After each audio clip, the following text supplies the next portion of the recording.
Eran días espléndidos en Galicia. Los periódicos de la época hablan de un tiempo muy soleado en julio de 1936. Días de fiesta, días de buenas cosechas en el campo. El 28 de junio el pueblo gallego había aprobado en referéndum su primer estatuto de autonomía. En el preámbulo de ese estatuto se decía que Galicia cedía a la autonomía sin combatir y sin odiar. Poco después se produce el golpe de Estado militar.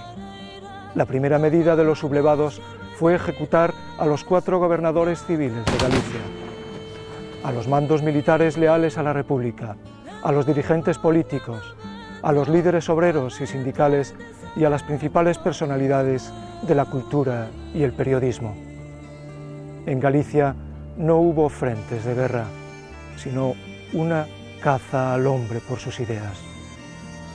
Aquel espléndido verano de 1936, de días de fiesta, de tiempo soleado, pasará a la memoria como una terrible tempestad de sangre, miedo y silencio.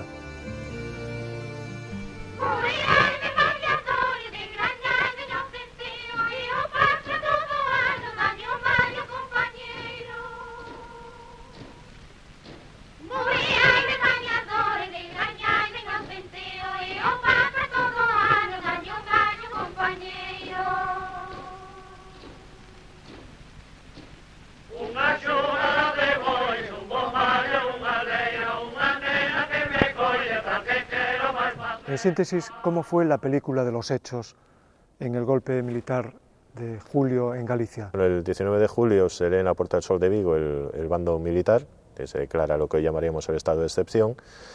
Vigo es una de las zonas donde hay resistencia, no en vano, pues por ejemplo el barrio de Lavadores, hoy barrio de Lavadores, entonces aldea, pues era conocida como la pequeña Rusia, había una fuerte implantación del sindicalismo de izquierda entre, digamos, la población.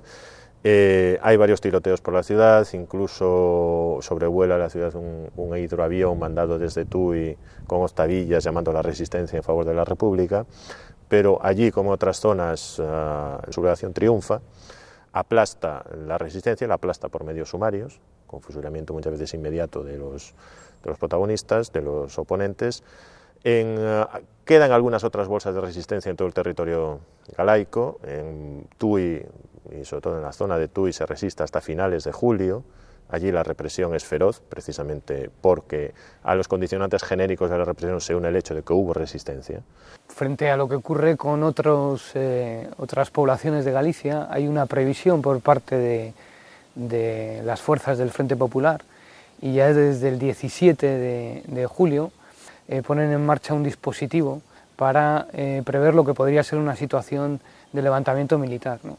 Había creado una estructura muy refinada de defensa con 3 líneas de barricadas, ¿no?, en la que participaron parte de las fuerzas militares que aquí estaban destinadas, ¿no?, los carabineros, fuerzas de la marinería del Cabo Fradera y parte de la Guardia Civil. Ante la situación, los militares recurren a solicitar refuerzos y el 26 de julio aparecen 600 hombres más que finalmente barren con esa línea de defensa, forzando la rendición de los milicianos, fundamentalmente ante el peso del ataque militar. Por tanto, la represión empieza ya el propio 26 de julio, a las 2:30 de la tarde. Los personajes más significados son buscados, los representantes del socialismo de Tui, los representantes del anarquismo, que tenía muchísima fuerza en esta villa, y algunos son localizados ya el 27 de julio, el día siguiente, fundamentalmente en el Monte Aloya, a donde muchos se fueron a esconder. Hubo 2 modalidades de represión: la represión, por decirlo de alguna manera, paralegal, donde lo que se hizo fue fundamentalmente buscar a las personas interesadas y matarlas en cualquier sitio. es los meses del verano caliente, donde se está produciendo una represión brutal y buena parte de esa sociedad conservadora y bien pensante empieza a sentirse horrorizada con lo que está ocurriendo. Con lo cual los militares dispusieron otra modalidad de represión, que es la represión institucionalizada, en que a través de consejos militares fundamentalmente falsos, con acusaciones absolutamente desproporcionadas y en la mayoría de los casos vergonzosas, pues se creó una estructura represiva legal que para buena parte de la sociedad resultó aceptable, ¿no? Y aquí, el sitio donde se fusilaba a los condenados a muerte era en las traseras, en la parte posterior del convento de Santo Domingo.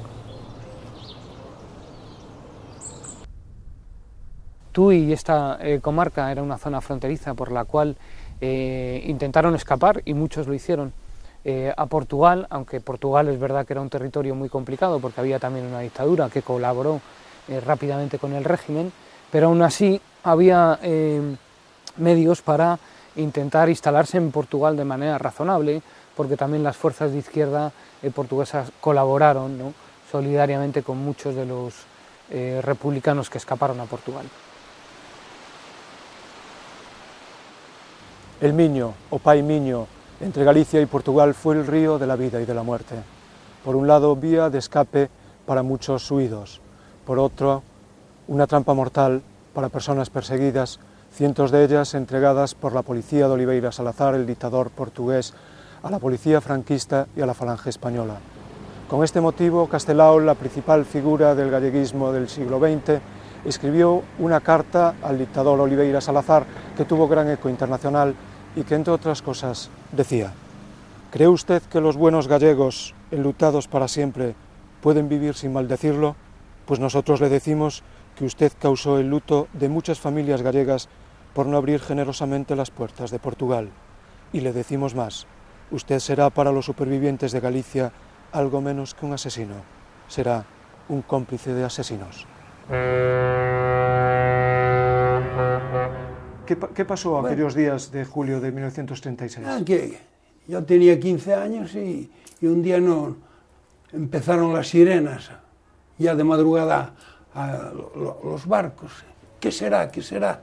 Bueno, la gente consciente ya sabía que era para eso, era que el peligro del golpe, o que se había producido el golpe. Prácticamente cualquier huelga general o cualquier situación extraordinaria que se producía en Coruña siempre avisada por el resto de la población por las sirenas de las embarcaciones.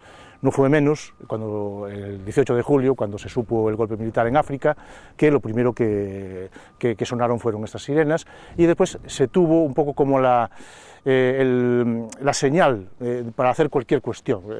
Las centrales sindicales CNT-UGT declararon la huelga general el lunes día 20, y la señal del comienzo de la huelga general, una vez más, fueron las sirenas de las embarcaciones, sirenas que enmudecieron a partir del día 23-24. Después no había nadie, exceptuando que los más señalados los eliminaron, pero los otros que quedaron, o que quedamos, cerramos la boca y esperamos hasta hoy.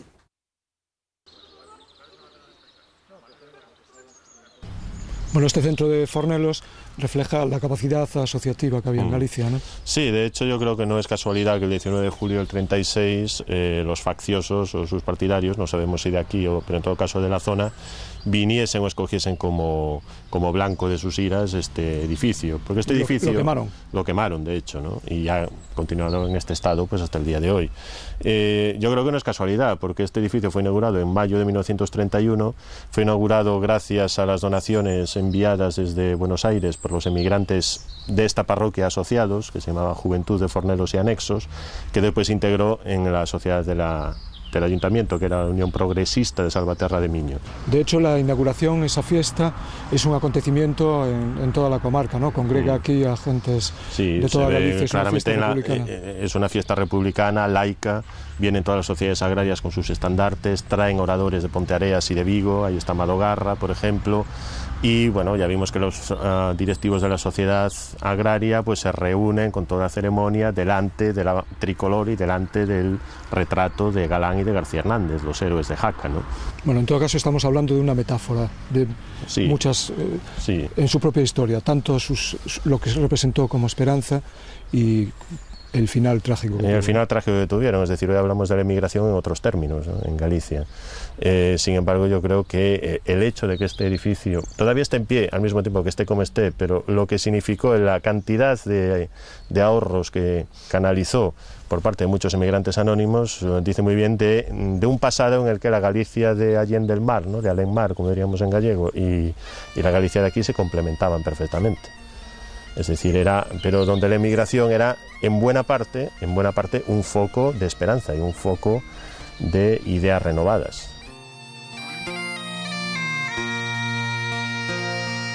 A xente coincidía todas en que o golpe de Estado sería unha sanxurxada máis, pero despois notouse que a cousa iba de veras, e entonces empezaron as persecucións.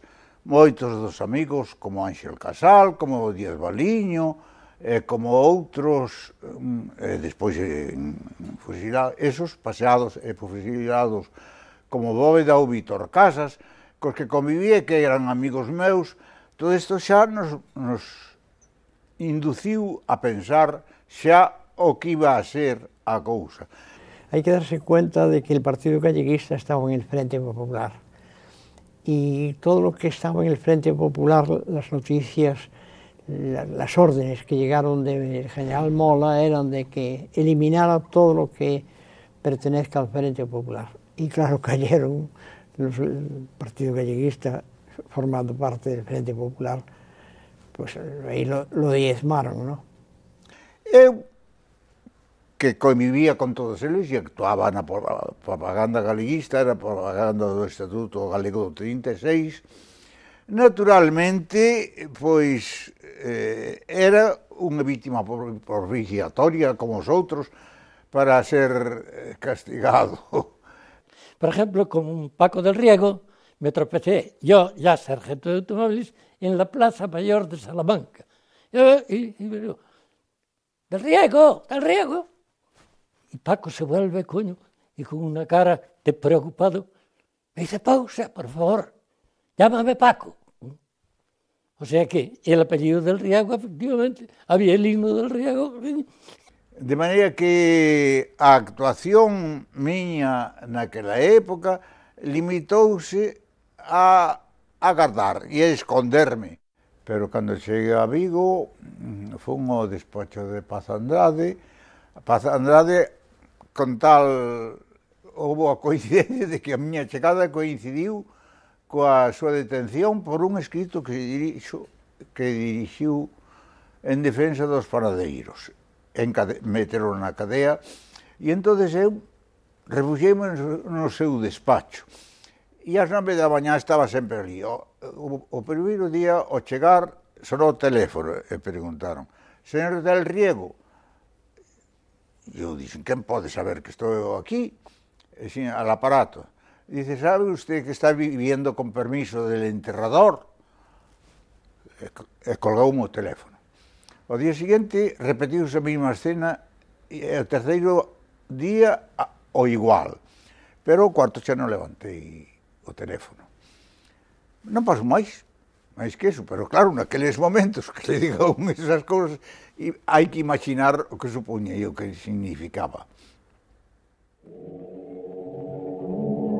Ai o carballo que pequeno, ai o carballo que pequeno, ai tamén ten pequena sombra, ai a meniña que pequena, ai pouquiño do telladona. Irrumpe dunha maneira clarísima, con unha gran personalidade, na vida social, cultural e política desta vila pontevedresa, que entón a tiña, había pois unha xa de xente. El que viña de Ourense, pois se integra aquí a través de Facenda, onde había pois xente moi preocupada pois chega ao coñecemento inmediato con Castelao, con a xente de aquel entón.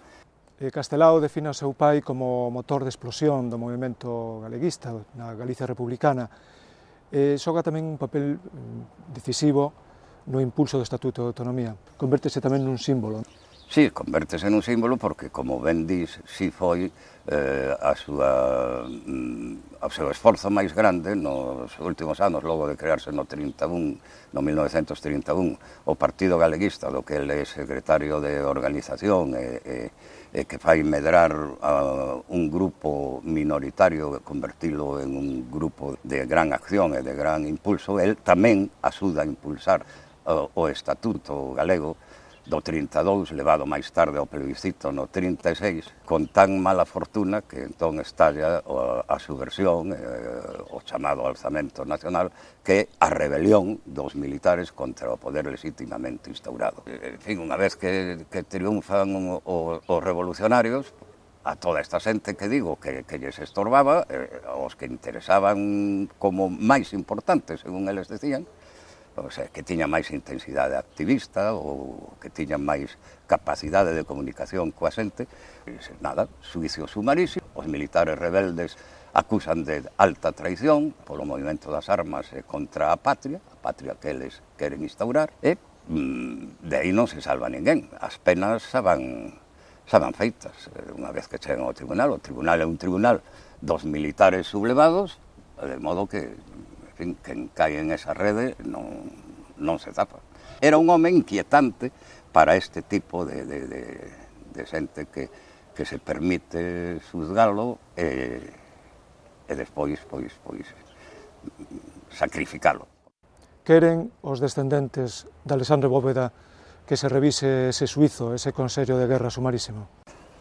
Eu personalmente quero que se faga unha revisión global de todos os suicios e de todas as circunstancias. O sea, o meu desexo é que aquela rebelión feixista se declare absolutamente ilegal por todos e para todas e todos. Isto é meu desexo, incluído naturalmente Bóveda, que polas circunstancias que deu a vida, polas súas circunstancias, quen leva o título do mártir do galeguismo o día da súa data de fusilamento, de crimen, 17 de agosto, pois se declarou o día de Galiza mártir.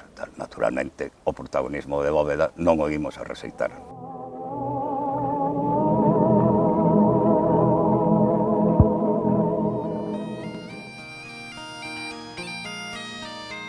Isaac Díaz Pardo, que significaba el Seminario de Estudios Galegos?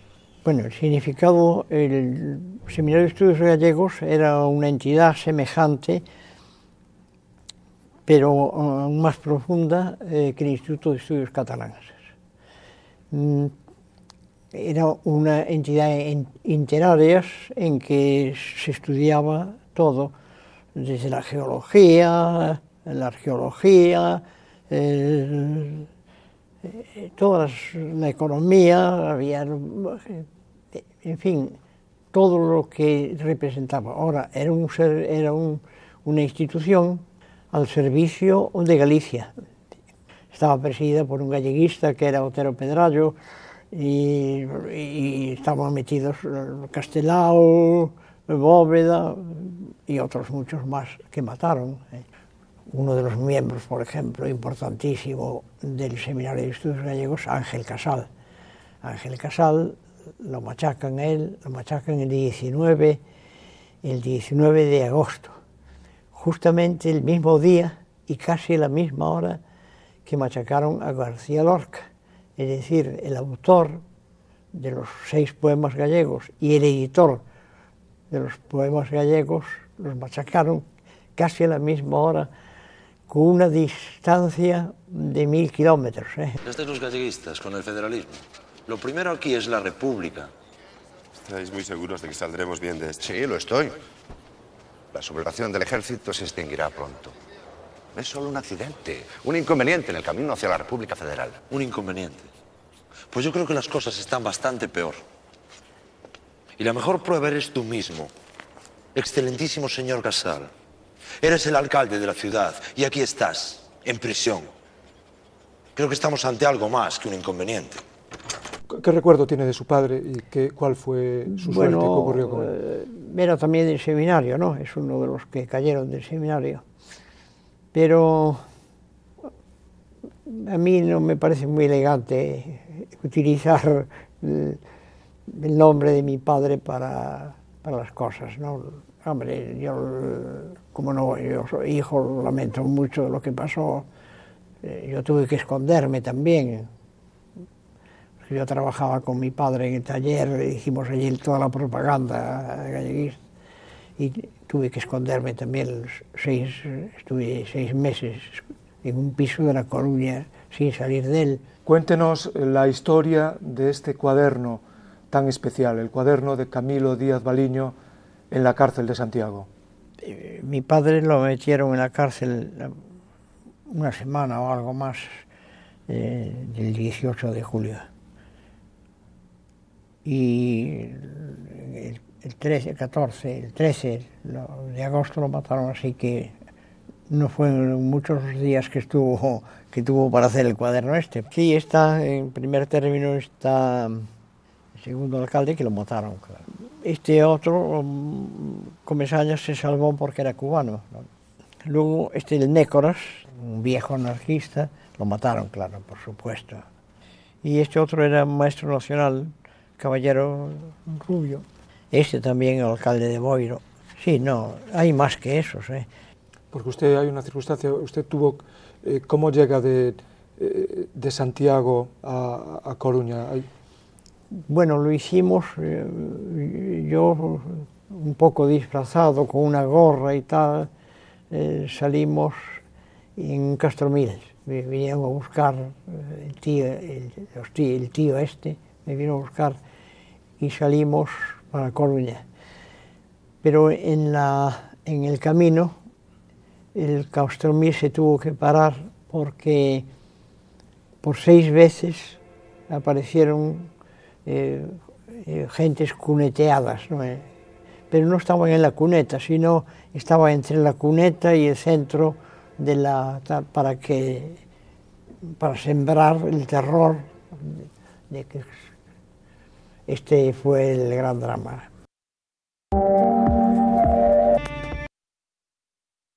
Las cunetas fueron el escenario más visible del horror. Un médico de Lugo, Luis Pimentel, escribió en aquellos días, y con este título, Cunetas, un poema que equivale a un tratado histórico. Outra vez, o terror. Un día e outro día, sen campás, sen protesta. Galicia ametrallada nas cunetas dos seus camiños. Chéganos outro berro. Señor, que fixemos? Non fales en voz alta. Ata cando durará este gran enterro? Non chores, poden escoitarte. Os se non choran máis que os que aman a Galicia. Os milleiros de horas, de séculos, que fixeron falla para faguer un home.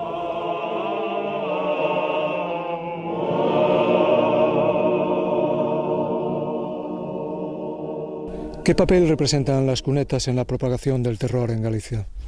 Bueno, yo creo que los sublevados conocían muy bien que los efectos del terror solo existen si se publicitan adecuadamente sus resultados. De ahí que en un hábitat disperso como es el del caso de Galicia fuera necesario la aparición de cadáveres que sembraran el terror, que crearan el efecto de paralización y sobre todo también que fueran generadores de lealtades compulsivas. Eso explica que desde principios de agosto del año 36 en cada cuneta, en cada cruce de caminos, en cada alto de un monte que era lugar obligado de tránsito para los campesinos de las comarcas, aparecieran estos cadáveres. Se trataba claramente de extender el terror hasta el punto más alejado de la geografía. ¿Qué características singulares presenta la represión en Ourense? Lo más determinante, aunque no sea específico, es que la gran extensión del tejido asociativo previo a la etapa del golpe militar hacía que en la mayor parte de las parroquias existieran sociedades agrarias más o menos concienciadas, lo cual exigió precisamente que la modalidad del asesinato, del tiro en la nuca, fuera cuantitativamente mucho más numerosa que lo que eran los fusilamientos tras consejo de guerra. Multiplica prácticamente prácticamente por 4 el número de víctimas de los consejos de guerra frente al de la represión esta paralegal. Es probablemente uno de los elementos diferenciadores. Estamos en un lugar de gran belleza, pero también paradójicamente en un lugar del terror. Sí, el puente de Castrelo de Miño es sin duda uno de estos lugares de la represión de la provincia de Ourense, no solo por el número de víctimas que aquí ejecutaron, sino porque los efectos paralizantes del terror que antes comentábamos se extendían cuando el Miño arrastraba pues estos cadáveres por sus aguas río abajo, llegando incluso a la provincia de Pontevedra. Ciertamente un paisaje precioso, pero también un paisaje del terror. Una de las historias más repetidas y que hemos podido documentar en varios casos es el de una persona que iba a ser arrojada y asesinada desde el puente que estamos contemplando, como otros tantos, y consiguió asirse con las manos a la barandilla metálica.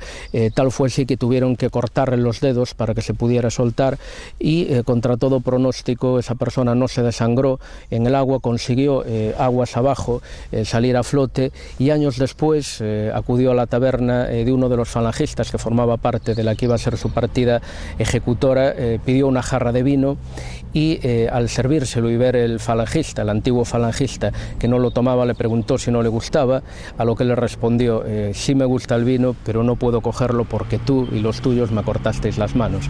Abandonó la taberna y el falangista pues allí quedó. El 28 de julio escapé, porque sabía que viñan por nós. Viñan moitos guardias civiles, falangistas, que ainda non sabía como eran os falangistas. Escapamos. Eran 5 persoas o seu grupo, verdade? O meu grupo éramos 5, sí. Nós tivemos unha cousa, non facer ningún mal a nadie, nin chamar a atención, escapar na máis, porque entonces a persecución era peor. Viviron en 2 sitios, fixeron 2 zulos, por chamarles algo. Un aquí cerca da ponte que hai aquí no río das Xelas, e outra lá abaixo, xa bastante máis abaixo, que aí encontraron unha pena como tiñan bajar a Bondo, e tiñan que subir, tiñan un sitio moi pequeniño para subir. Pero despois dentro podían facer un baño, porque a pena era moi grandísima, unha pedra. Como tiñanos tempo, íbamos pola beira do río. Encontramos unha grieta e metémonos por ela, e dentro había un eco, pero non era un eco pequeno, como moito menos que a mitad desta habitación. Pero tiña pedras e iso, nós sacamos as pedras, fixemos un eco, fixemos unhas camas de paus, depois da beira do río, para non dormir a carón, claro. E listo, tivemos un inverno a máis un verán. Pero despois aquel abandonamos, porque descubrironos de fuera, escapamos. Vostede era unha nena, que pensaba? Tiña 13 anos, non era tan nena. Era unha mociña. E doíame as cousas que pasaban. Doíame como se me pasaran a min. Porque aquel mismo verano que eles tuveron que escapar,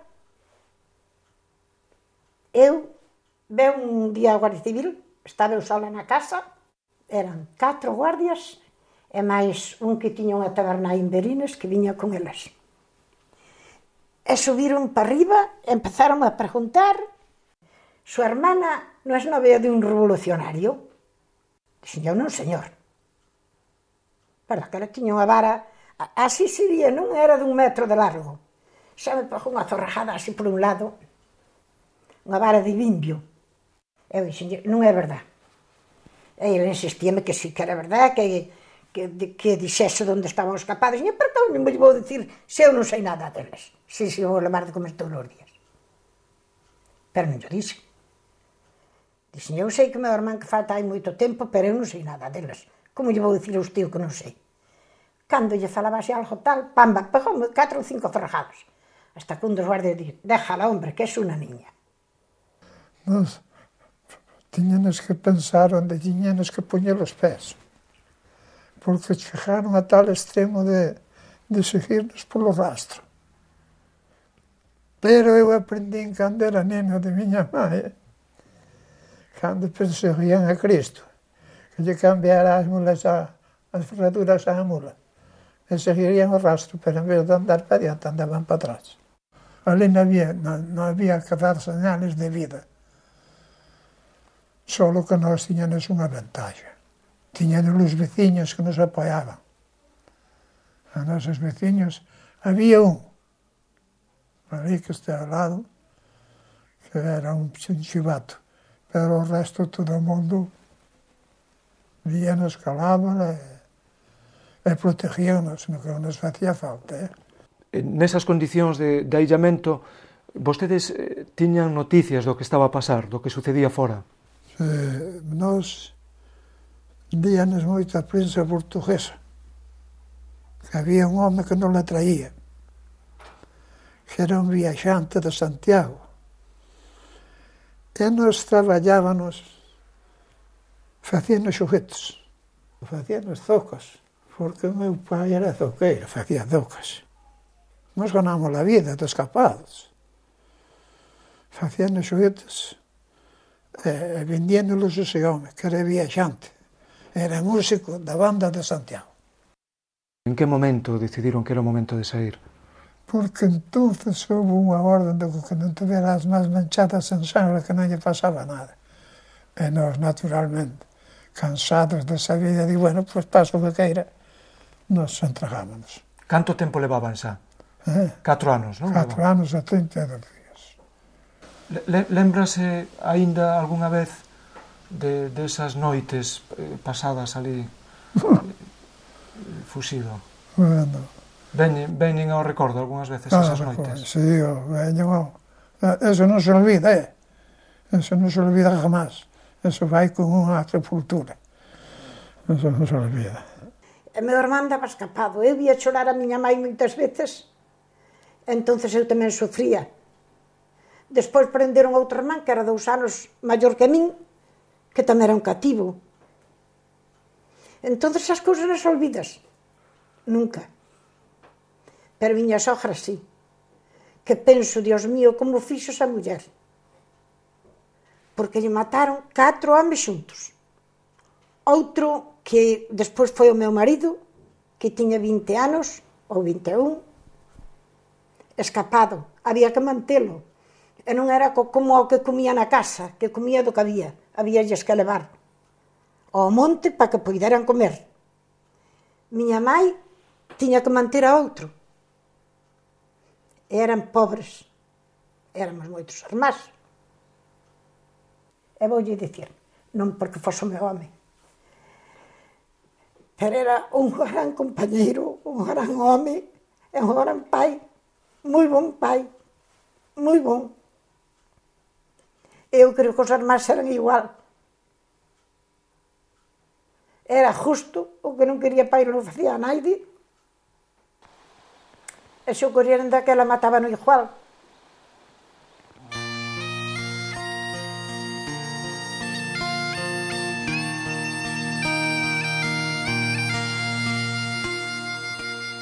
Puente de la Castellana, en la carretera de Coruña a Lugo, uno de los puntos dramáticos en el 36 en Galicia. En el 36 las fuerzas sublevadas o los delegados de las fuerzas sublevadas traían aquí a gente de Coruña y la paseaba, y después de pasearla la baleaba y la tiraba al río. A los paseados lo único que se levantaba un acta por los propios jueces militares, se levantaba un acta de la aparición de los cadáveres, se levantaba el acta de lo que era la autopsia forense y se cerraba el caso sin más investigaciones.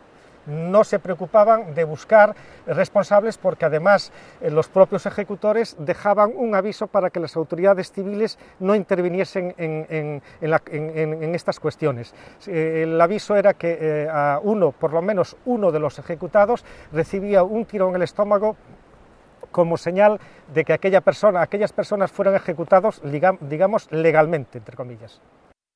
Mercedes Romero es la única mujer que pasearon aquí, una maestra de Monelos en La Coruña, y que estaba casada con un sindicalista que fusilaron en el campo de la Rata en Coruña. Los vecinos la oyeron en el momento de ser paseada, oyeron como gritaba pidiendo piedad, pero los asesinos no le hicieron caso y ella al final fue paseada y después arrojada al río como los demás compañeros que aparecieron también aquí en el pozo que está cercano.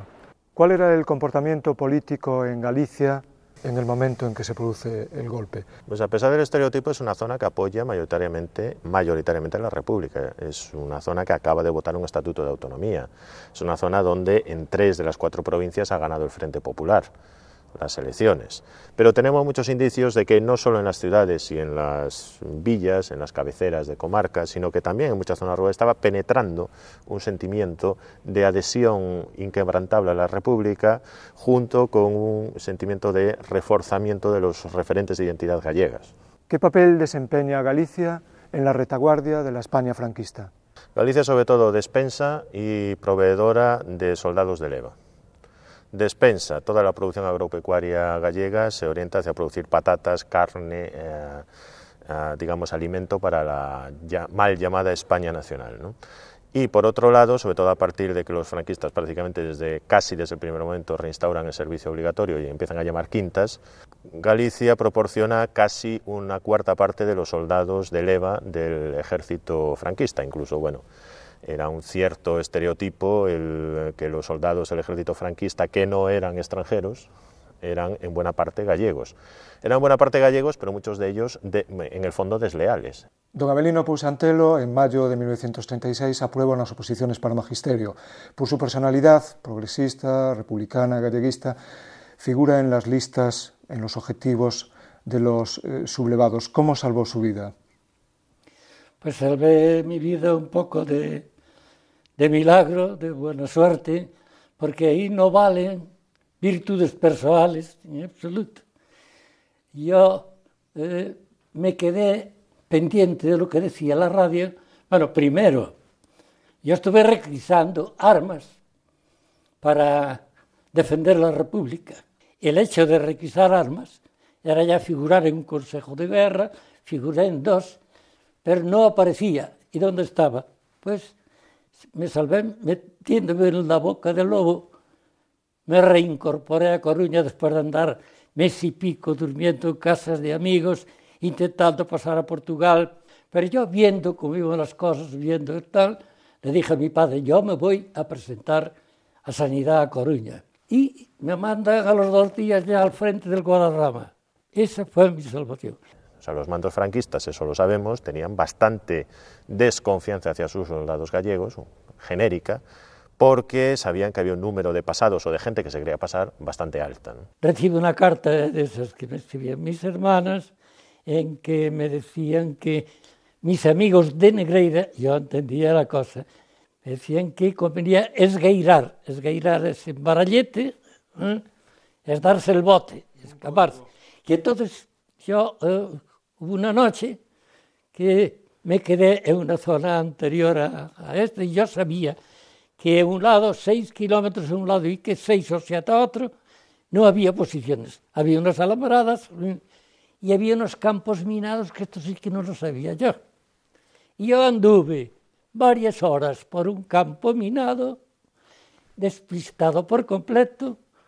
No sé si me asomé a algunas alambradas, hasta que al amanecer veo allí una posición que yo conocía, llamaban cabeza de toro, porque tenía una de esas cabezas de toro de una casona importante, y donde estaba situada una bandera de Falange. Coño, la reconocí, y es que te quiero para atrás.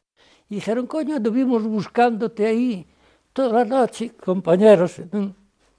Y yo es que me sentí mal y me aparté de aquí de la catedral y terminé durmiendo ahí, quedé dormido. Me valió.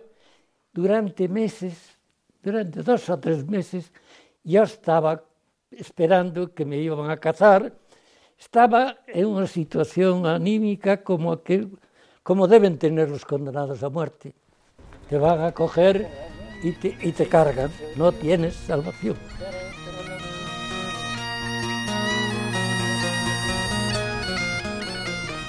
¿Qué dimensiones tiene la represión en el periodo de guerra en Galicia?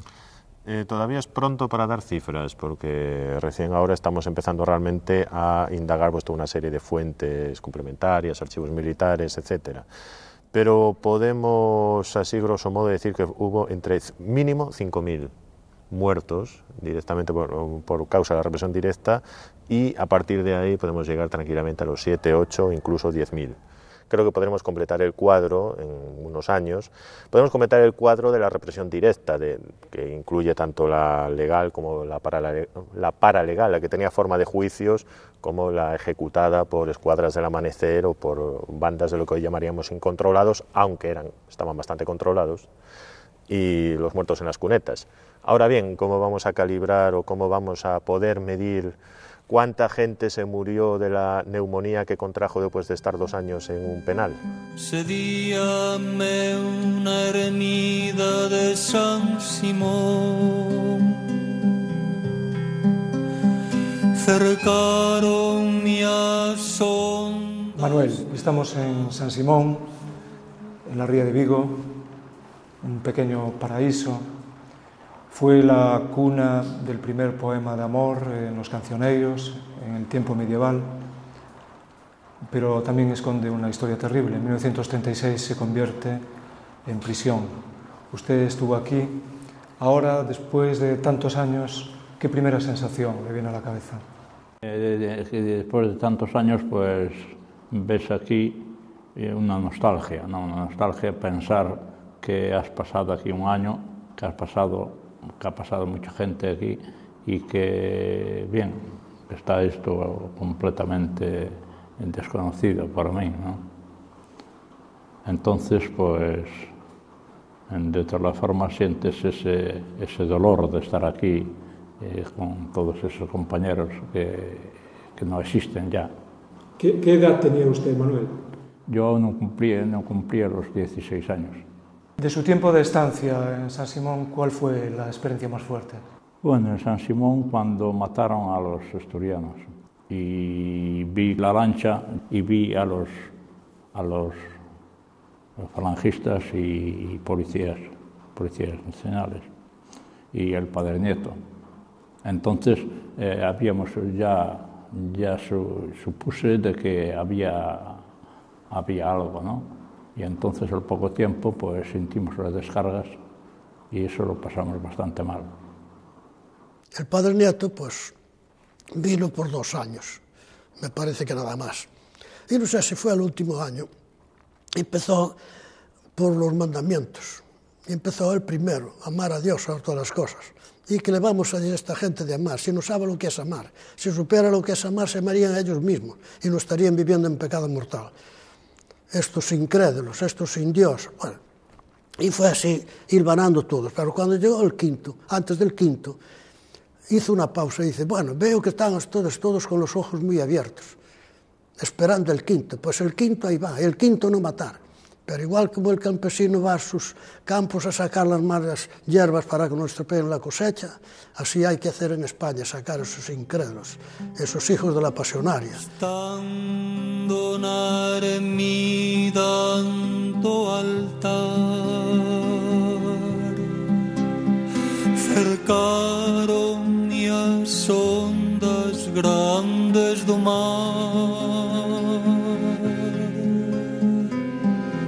Eu atendendo meu amigo, eu atendendo meu amigo.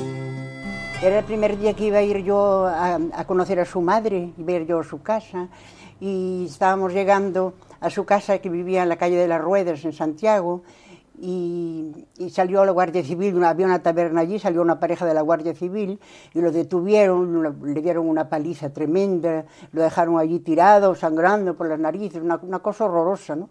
Porque lo detuvieron en el mes de julio y después el Consejo de Guerra fue en diciembre, el 22 de diciembre.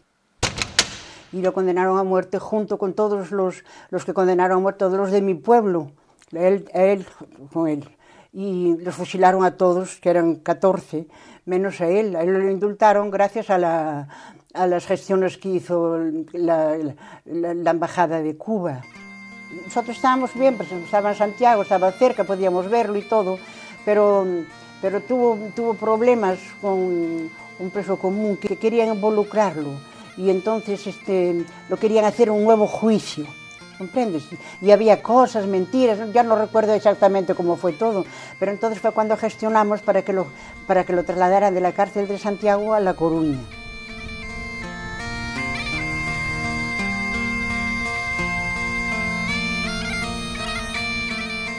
Esto fue en el 36 y en el 41 fue cuando él pidió el traslado como médico recluso a un hospital penitenciario que había en Portaceli, en Valencia.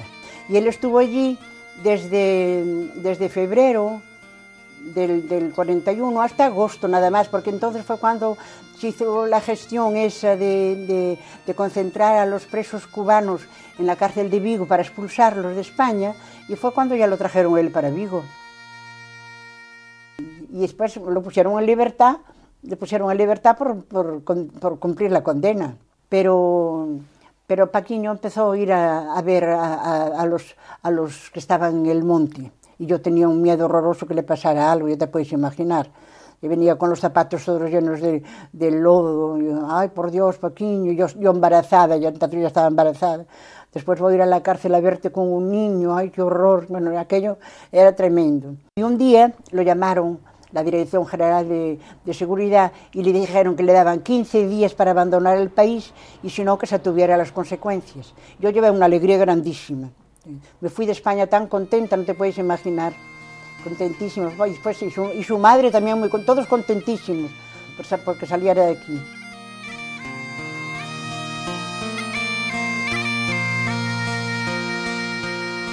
El día que estalló la guerra, o que se sublevaron, que vino la sublevación, yo estaba allí en el local y llegaron los falangistas con la idea de matarme. Entonces, y con la Guardia Civil, llegó la Guardia Civil y los falangistas todos juntos. Entonces, un falangista llevaba ya la pistola y me disparó casi a boca de jarro. Vi que la bala venía para matarme a mí, y gracias a la Guardia Civil, que le dijo así, dice, no permitió la Guardia Civil que me mataran allí. Nos llevaron a Celanova, y como era la vida en el convento, era muy mala, porque dormíamos, no había cobijas, no había cobertores, no había almohada, era dormir y esperar, porque en Celanova cada noche se llevaban 4 o 5 a matar. Entonces, estar tumbados en las losas de piedra, casi sin comer y, por supuesto, sin dormir, era una situación verdaderamente espantosa la que teníamos los que estábamos presos allí en Celanova.